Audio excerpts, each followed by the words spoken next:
नमस्कार भैया, हम आएंगे फिर से एक बार अपने ब्लॉग पे। आप लोग हमारे चैनल पे यहाँ आप लोग का दिखावत है भैया।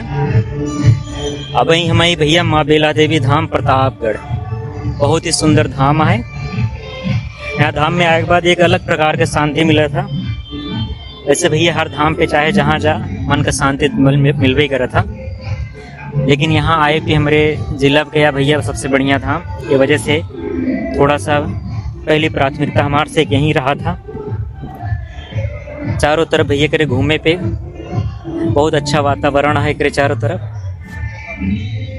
सही नदी का किनारा और अगरे किनारे पे बसा भैया माँ बेला देवी का धाम। ये सीढ़ी है भाई साहब जो कि नदी में उतरा था, बहुत बढ़िया। पीहू, ए पीहू इधर आ, इधर आ।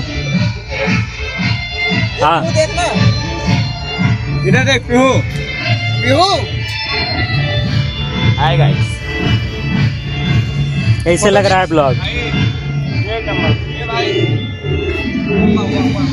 पीहू फोटो नहीं खींचाना है। ये सब साथी लोग हैं वहाँ पे बेला देवी में जो घूम रहे हैं, वातावरण का आनंद ले रहे हैं। ये बहुत बढ़िया परिसर है यहाँ का, चारों तरफ कोई 1 घंटा है, लेकिन सुकून बहुत बढ़िया मिला था। यहाँ आए थे, बहुत बढ़िया हवा चला था। पीहू फोटो खिंचवा रही है? हाँ मिश्री कैसे लागत बा? 1 नंबर।